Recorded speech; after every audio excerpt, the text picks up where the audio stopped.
Are you serious right now? You show up to your own son's birthday with a piece of wood you glued together in the garage. That's all you've got. This is what a successful man brings a child. Not some embarrassing little craft project from a man who's never accomplished a single thing in his life. You've been useless for years. At least make yourself entertaining for once. My father used to say that money can buy attention, but only adversity shows you who a person really is. I didn't fully understand what he meant when I was young. I thought it was just something men said when they wanted to sound wise. But Malcolm Holloway wasn't the kind of man who spoke to fill silence. Every word he chose had weight behind it. And by the time I was standing outside my own house with cake drying on my face and my son's voice breaking through the window behind me, I understood exactly what he meant. And I understood that he had been trying to protect me from this moment for my entire life. My name is Grayson Holloway. I'm 38 years old. I grew up in a household that had money, real money, but you would never have known it from the way my father lived. Malcolm built his investment firm from nothing, starting with a single-room office and a phone he shared with 2 other people. He drove the same car for 12 years. He wore the same watch my grandfather had given him. He made it clear to me from the time I was old enough to follow a conversation that the worst thing a man could do was let his wealth become his personality. He believed that the moment people knew what you were worth, they stopped seeing who you were. They started seeing what they could get, what they could justify, what they felt entitled to, and once that started, you could never fully trust what you were being shown. He died when I was 29. He left me the firm, a letter I still keep in my desk drawer, and a single piece of advice that I have turned over in my mind more times than I can count. Don't let anyone love you for the wrong reasons, because one day the wrong reasons will run out and you'll have nothing left. At the time, I thought it was the kind of thing a father says because he has to say something meaningful on his way out. Later, I understood it was the most important thing he ever told me, and that I had not fully believed it until it was almost too late. I took the firm and built it into something my father couldn't have imagined. Holloway Ridgeline Group now operates across real estate, transportation, and financial technology. My personal net worth crossed $6 billion 3 years ago, but I don't appear in financial publications. I don't give interviews or attend industry events where photographs are taken. Every major deal is handled through our board, our legal team, and a network of subsidiaries that keep my name several layers removed from any public record. To most people, I simply don't exist as a figure of wealth or influence. That was entirely intentional. And for a long time, I believed it was the smartest decision I had ever made. I kept it that way for 2 reasons. I had a son, and I didn't want Emmett growing up in an environment where everything was handed to him before he understood what things actually cost in effort and time. I wanted him to know what it felt like to work towards something, to earn the right to be proud of what he built. And I had a wife, or I believed I had one, and I needed to know that what she felt for me was real, not shaped by accounts or assets or the doors my name could open. When Vanessa and I got married, I told her I was an independent investment consultant. It was true enough. I worked from home most days, took calls at odd hours, and maintained what looked like a modest but comfortable income. We lived in a good house, not extravagant, not shabby. I drove a car that was several years old. I transferred the majority of my assets into the Holloway Family Trust, which meant nothing in our household reflected what I actually controlled. I thought this arrangement was wisdom. I would come to understand it was also a gamble. The early years of our marriage were genuinely good. Vanessa was warm and direct and grounded in a way I admired and trusted. She loved that I was present with Emmett, that I coached his weekend soccer, that I cooked Sunday dinners, that I didn't disappear into work the way so many fathers did. We weren't perfect together, but we were solid, and I believed we had built something worth protecting. I held on to that belief longer than I probably should have, because I didn't want to see what was changing right in front of me. The shift started when Vanessa got promoted at Ashford Vale Holdings.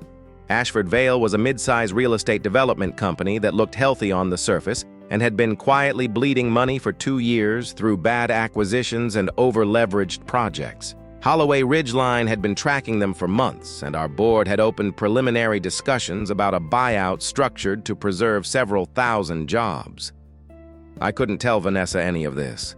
The deal was under strict confidentiality agreement, and my involvement was not public. I was watching the company from the inside of a different room, waiting for the right moment while Vanessa was watching it from the inside of a different one entirely. What I didn't anticipate was Preston Vaughn. He was a business director at Ashford Vale, tailored suits, imported shoes, a rotating selection of luxury vehicles, and a mouth that never stopped moving about the rooms he had access to and the people he knew. It was performance, all of it. I could see the scaffolding from where I stood, but Vanessa was surrounded by it every day. And performance, if it's consistent enough, starts to look like substance. He began appearing in her stories first, then in her conversations, and then in the way she looked at me when she came home, like she was measuring me against something I didn't know I was being compared to. The comparisons became a regular feature of our evenings. The car I drove versus the cars Preston drove. The vacations we hadn't taken versus the trips he described at work, the title I didn't have versus the one printed on his business card. Every week there was something new, and the language was always slightly off from how Vanessa normally spoke, more curated, more pointed. Preston's framing had gotten inside her thinking without her realizing it, and she was delivering his conclusions as though they were her own. Her mother, Marlene, only deepened the problem. Marlene Whitfield had never fully accepted me from the beginning. She was a woman who measured worth by what was visible, and she had communicated since the early days of our marriage that she believed Vanessa had settled. When Preston appeared, Marlene didn't investigate or question. She simply recognized the version of events that confirmed everything she had always wanted to believe, and she committed to it completely. She started appearing at our house more often. She inserted herself into conversations that didn't involve her. And when Vanessa and I disagreed about anything, Marlene was somehow always nearby, always ready with a look that said more than she needed to put into words. I kept my patience because of Emmett. I didn't want my son to grow up watching his parents tear each other apart across the dinner table.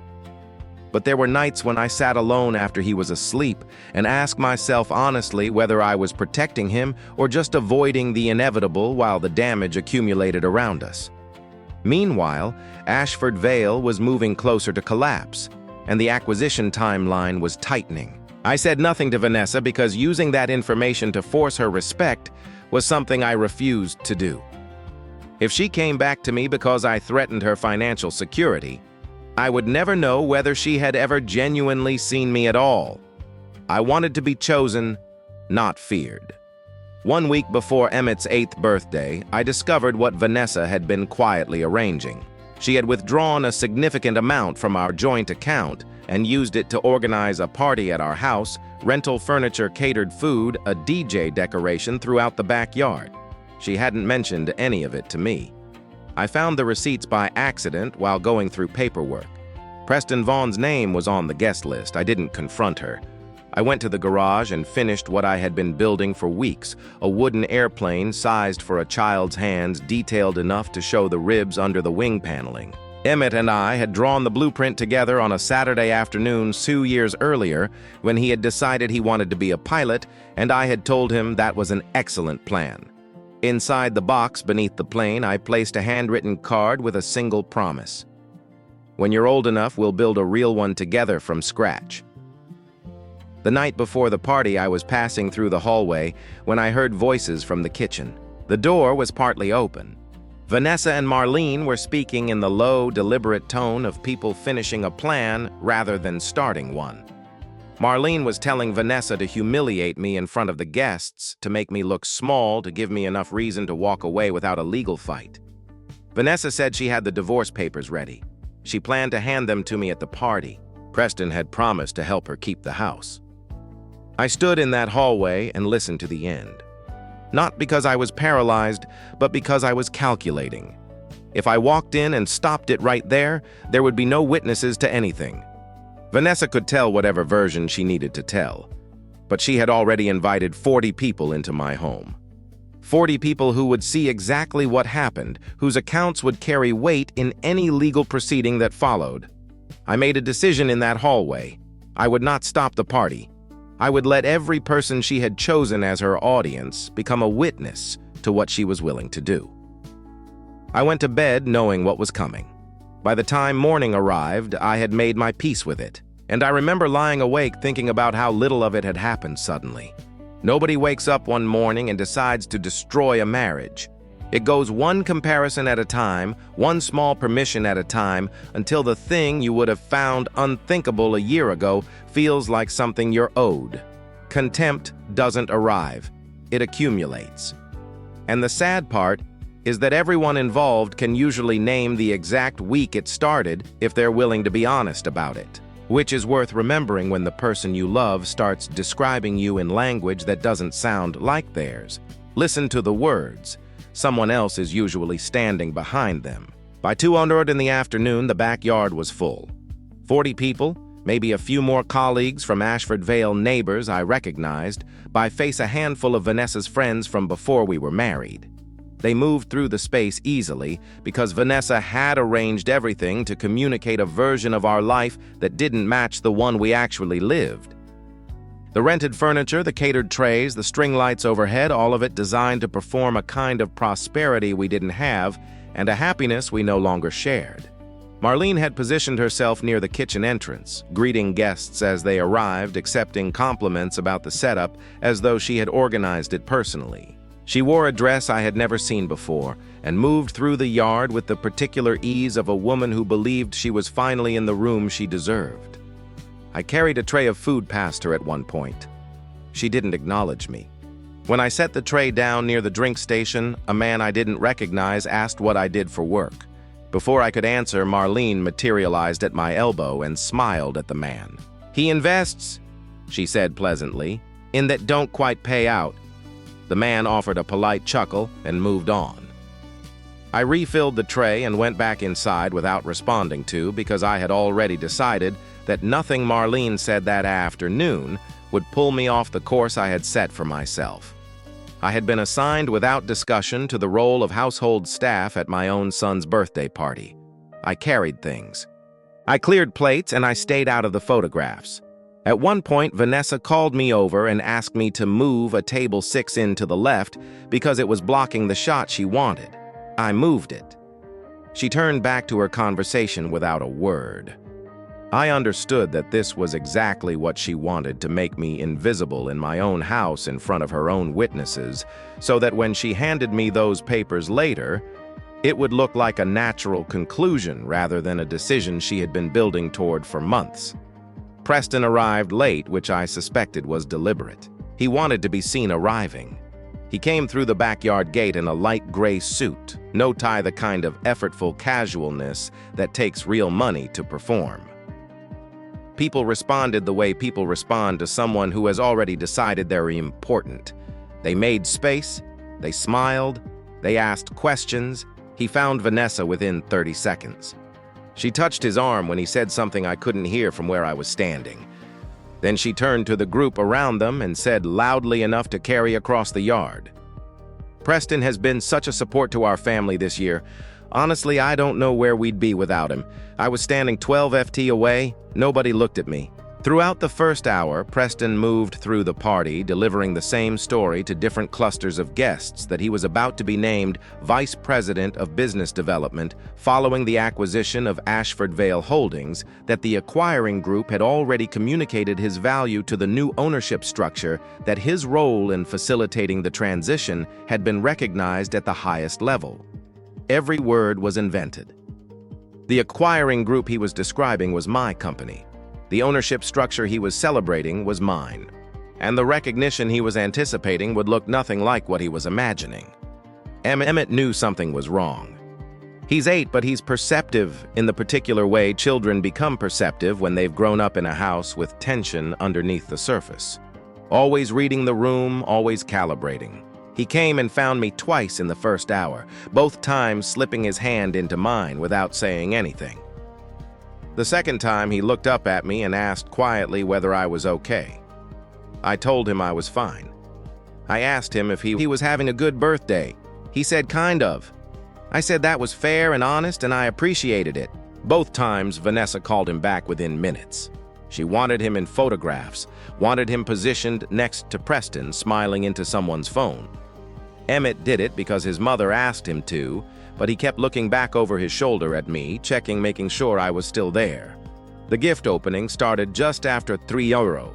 Vanessa had organized it with the same instinct for visibility that had shaped everything else that afternoon.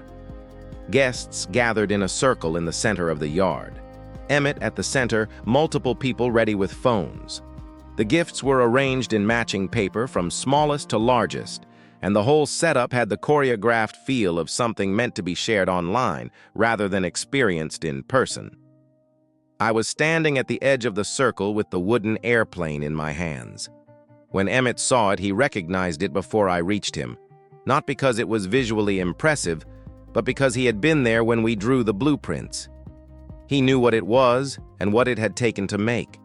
He reached out and took it with both hands and held it the way you hold something you already understand matters. Vanessa stepped forward and pulled it out of his grip in a single motion.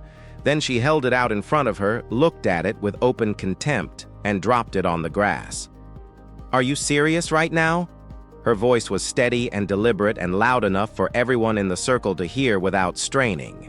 "You show up to your own son's birthday with a piece of wood you glued together in the garage. That's all you've got." Emmett stood very still and looked at the airplane on the ground. The circle had gone quiet. Marlene moved behind me while I was still processing what had happened. She grabbed both my shoulders with both hands and held me in place from behind. Her grip was harder than I expected. This was not a spontaneous gesture. Preston reached into his jacket and produced a small box. He opened it and extended it toward Emmett. Inside was a watch, a branded expensive one, the kind designed for a grown man. He spoke calmly the way people speak when they want to sound reasonable, while saying something cruel. "This is what a successful man brings a child, not some embarrassing little craft project from a man who has never accomplished a single thing in his life." Several people in the circle laughed. Not the whole room, but enough. Emmett did not take the watch. He stepped around. Preston crouched down on the grass and picked up the airplane himself. He held it against his chest. Then he turned to his mother and said in a voice steadier than it had any right to be, "Why did you do that to Dad's gift?" The yard went still. Something about the directness of it, the clarity of a child asking a question that all the adults around him had stopped being willing to ask, cut through everything else in the space. Vanessa's expression shifted from contempt to irritation. Emmett put that down, and Preston. Emmett shook his head and held the plane tighter. I stepped forward and kept my voice low and even. "Vanessa, don't do this to him on his birthday." She looked at me for a moment, and I could see in her face that my staying calm was being read as weakness, that my refusal to match her volume was confirming the story she had been telling herself about me for the past year. She looked over at Preston, then she looked back at me. "You've been useless for years," she said quietly, almost gently. "At least make yourself entertaining for once." Marlene's hands tightened on my shoulders. Vanessa placed her palm flat on the back of my head, and I understood what was coming before it happened. I made a deliberate choice not to resist, not out of defeat, but because pulling away physically in front of 40 people and in front of my son would change the story from what Vanessa did to what I did in response. She drove my face down into the birthday cake. The frosting covered my eyes and nose and mouth. There was a half-second of complete silence before Marlene burst out laughing. Not a small, surprised laugh, but a loud, full laugh she wanted everyone to hear. Preston joined her. The sound spread through parts of the crowd in the unsteady way that group laughter spreads when people aren't entirely sure they should be participating, but follow the lead of whoever seems most confident. I've thought a lot about that half-second of silence since. 40 adults saw the same thing at the same time, and every one of them knew it was wrong. What decided the room wasn't conscience, it was volume.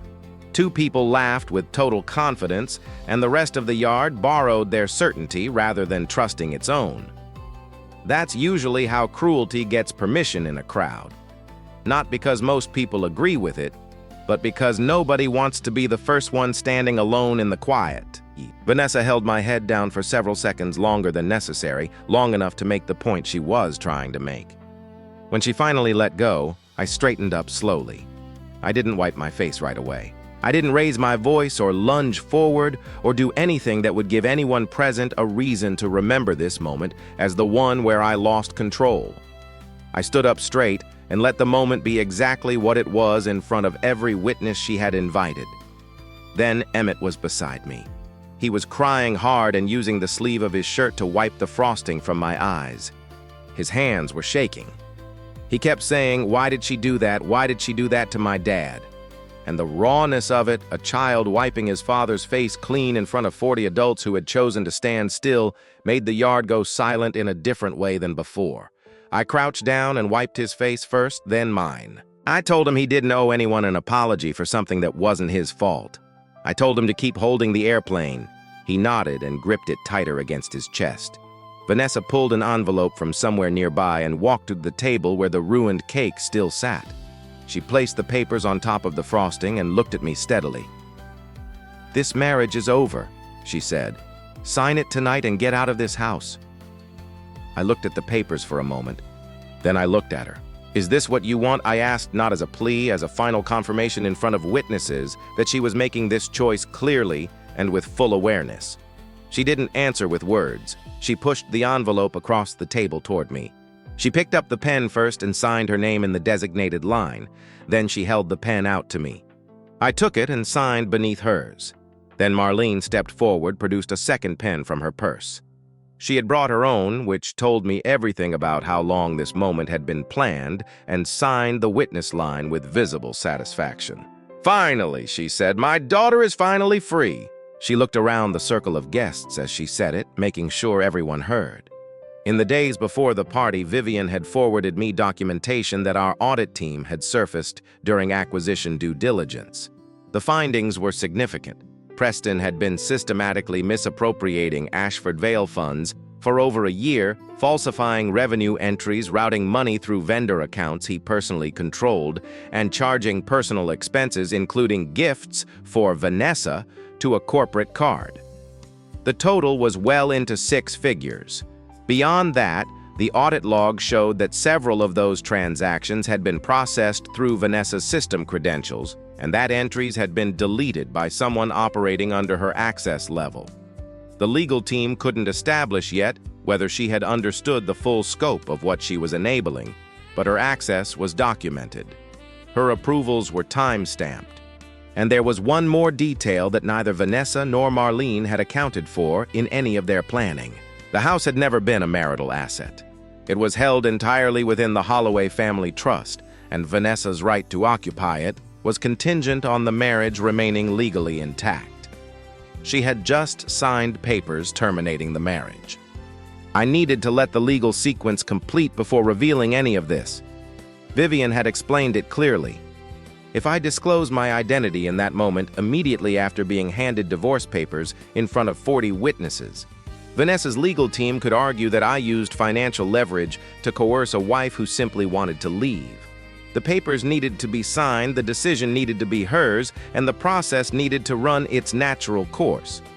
I understood all of that. But it wasn't the legal reasoning that kept me from saying anything. It was Emmett. He had already seen too much. I was not going to turn what remained of his birthday into something louder and more chaotic than it had already become. After the papers were signed, Vanessa turned to 2 men standing near the yard entrance. Private security she had arranged and positioned before the party started, which confirmed for me exactly how long this plan had been in motion. She told them quietly to escort me from the property. I didn't argue.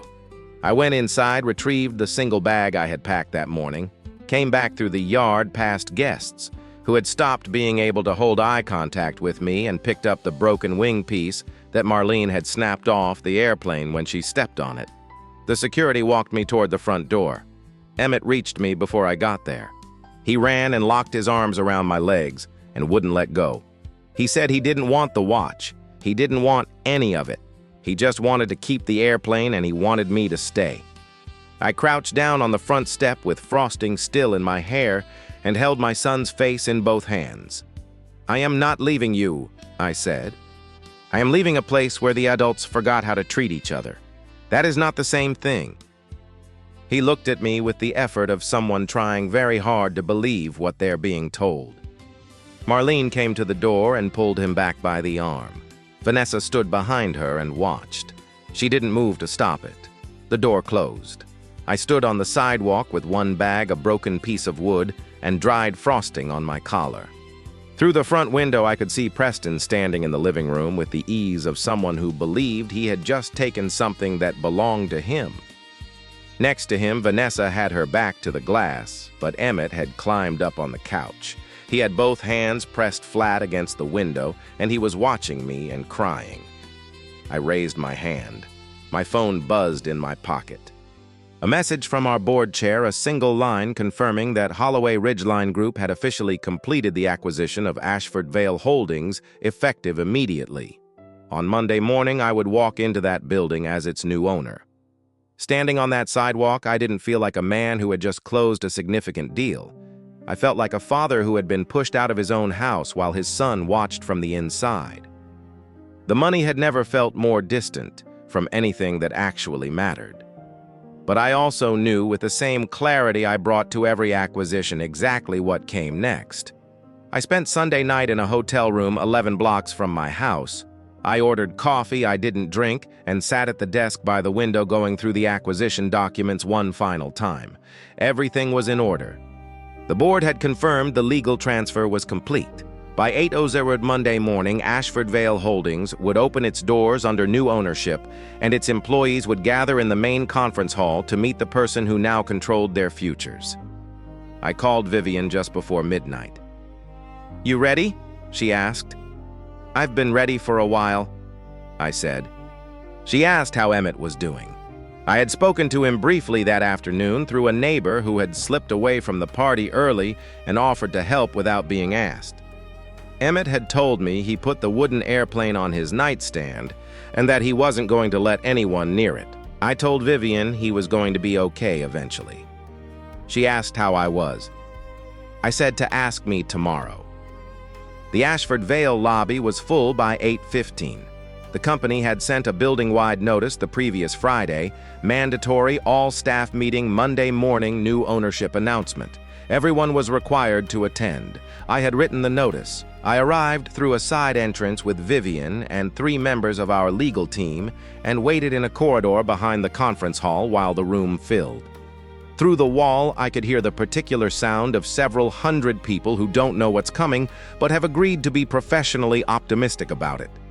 Then I heard Preston's voice carrying above the rest. He was telling someone nearby that he expected to be named incoming Vice President of Business Development.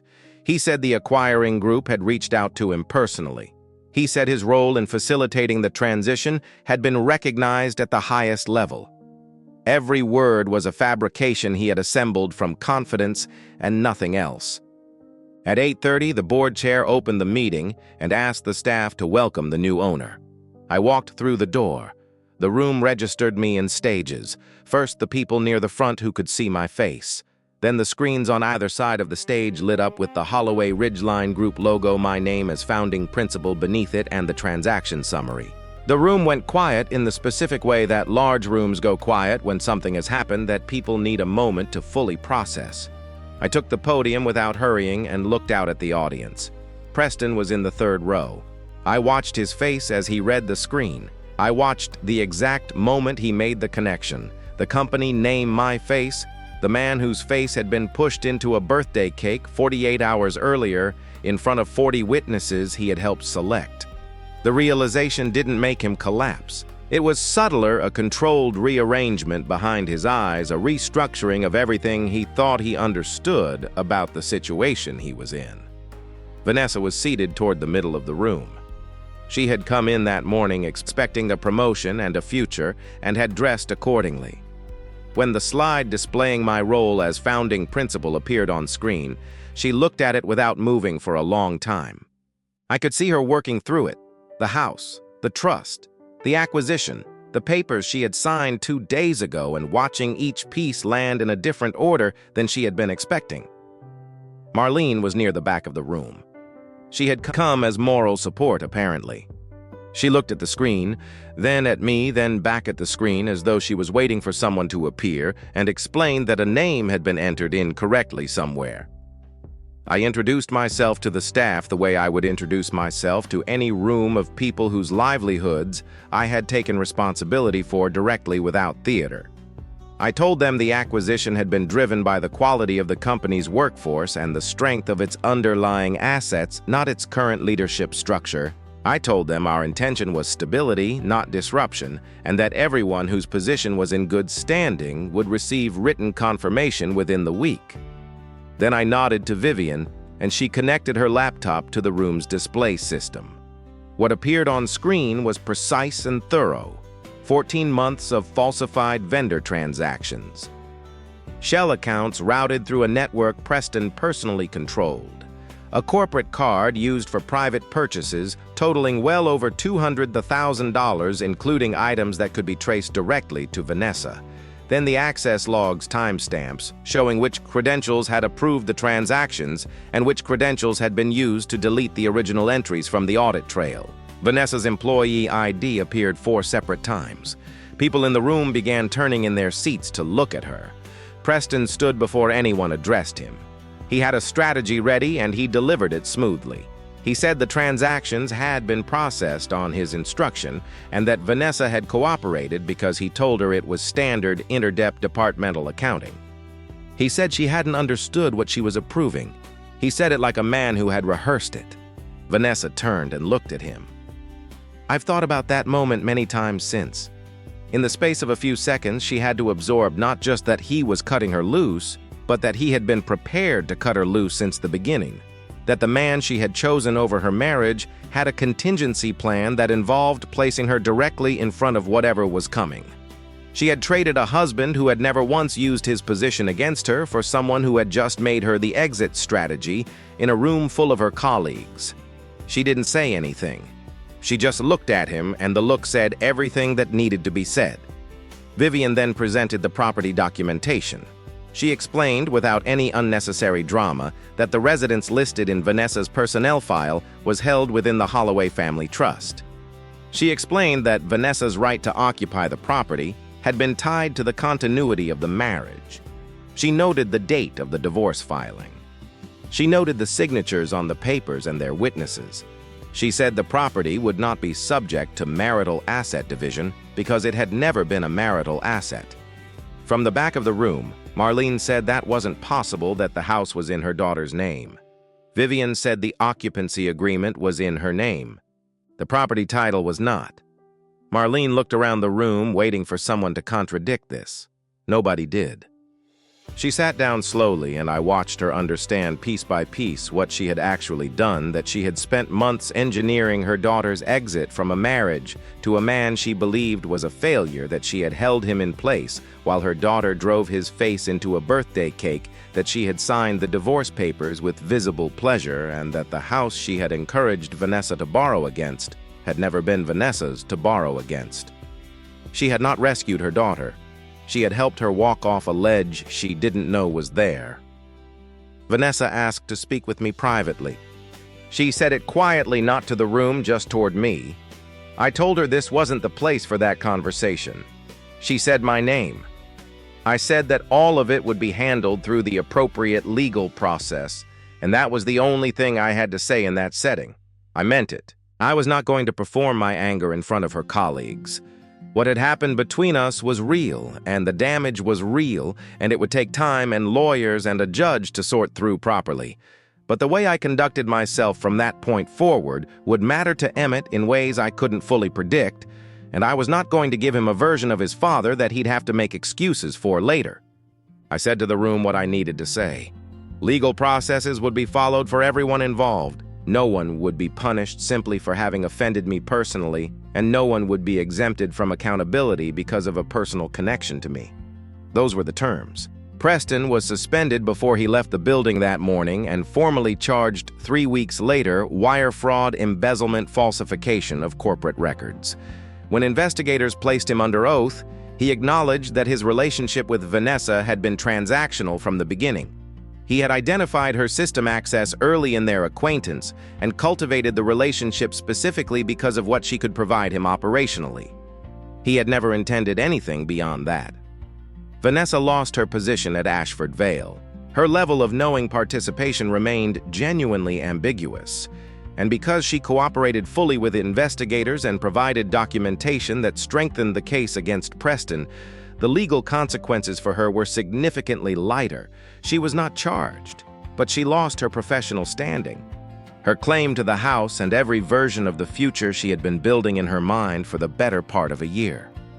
The family court process moved quickly, given the available evidence. 3 guests had recorded parts of this birthday party on their phones. Multiple people provided written statements. The judge reviewed the footage, the statements, and the documented pattern of Vanessa positioning Preston as a replacement father figure in Emmett's life. Primary custody was awarded to me. Vanessa received scheduled visitation with standing conditions that Marlene not be present during those visits and that no negative statements about me be made in Emmett's presence. I didn't try to remove Emmett from his mother. That was never the goal.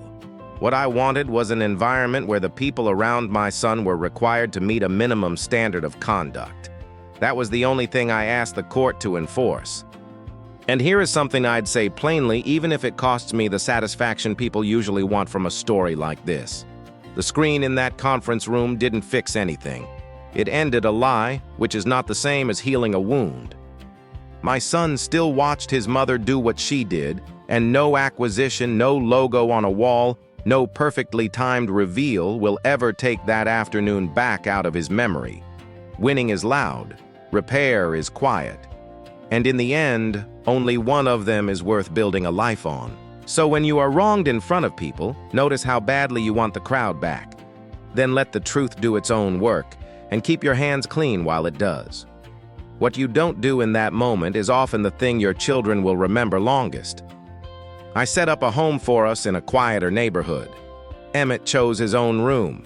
He asked if we could frame the original blueprint, the hand-drawn one from when he was 6, and hang it above his desk. I had it framed the following weekend. We fixed the airplane together on a Saturday afternoon in the new kitchen. We didn't replace the broken wing with a new one. We glued it back along the fracture line and sanded it level. But if you held it up in the right light, you could still see the repair. Emmett studied it for a moment and said it was actually better that way, that you could tell it had been through something. I told him I thought that was exactly right. On the morning of Emmett's 9th birthday, I drove him to a small private airfield outside the city. It was part of an aviation education facility that Holloway Ridgeline had been funding quietly for 2 years, a program designed to give young people from underserved communities access to flight training and aerospace education. Emmett didn't know any of that context. He just knew we were going somewhere for his birthday and that I had told him to wear comfortable shoes. Inside the main hangar, pushed to the center of the floor, was a single-engine aircraft painted in the exact color scheme from our old blueprint cream blue stripe along the tail. The same proportions we had sketched on the living room floor when he was 6. On the instrument panel, I had placed the repaired wooden airplane, the cracked wing facing forward. Emmett stood in front of the real plane for a long time without saying anything. Then he turned around with the expression of someone trying very hard not to cry about something that deserves to be cried about. "You remembered," he said. "I wrote it down," I said. "I keep my promises." Vanessa was there at a distance. She had asked if she could come, and after thinking it over for several days, I said yes. She stood near the hangar entrance in plain clothes. No jewelry, nothing that announced her. When Emmett saw her, he was quiet for a moment. Then he walked over. She crouched down and told him she was sorry for the airplane, for the party, for the choices she had made that had hurt him. She said she had confused what things cost with what they were worth, and that it had taken losing everything she thought she had to understand the difference. Emmett listened to all of it. Then he said okay, not as full forgiveness, but as an acknowledgement that the conversation had happened and that he was willing to let it exist. He asked if she wanted to see the plane. She said yes. The 3 of us stood in that hangar together, looking at something that had started as a sketch on a Saturday afternoon and survived everything that came after it. Later, driving home, Emmett asked me why I hadn't told people about the money sooner. I thought about it for a moment before answering. I told him I had believed that hiding it was how you found out what people truly felt. I told him I thought if no one knew, I'd be able to see things more clearly. He asked if it worked. I said it showed me the truth, but I said I probably could have seen the truth earlier if I had trusted what I was already seeing instead of waiting for a test to confirm it. He nodded slowly, storing it away. Before we got home, he reached into the back seat and picked up the wooden airplane. He held it in his lap for the rest of the drive. At one point, he ran his thumb along the repaired wing slowly. The way you touch something you're making sure is still there. The crack was still visible. It would always be visible, but the wing held. What stays with me from all of it isn't the moment the room found out who I was. It's Emmett, 8 years old, wiping frosting off his father's face while 40 adults stood and watched. Children don't measure you by your net worth or your job title. They measure you by whether you showed up, whether you kept your word, and whether you stayed calm when everything around you wasn't. So keep the small promises. Write them down if you have to. And when something you love comes back to you, broken, don't rush to replace it. Mend it along the line where it cracked and let the seam show. People are the same. The repair is not the flaw in the story. It's the proof the thing was worth keeping. If this story meant something to you, share it with someone who needs to hear it today. And if you haven't subscribed yet, now is a good time. There's more where this came from, and I think you'll want to be here for.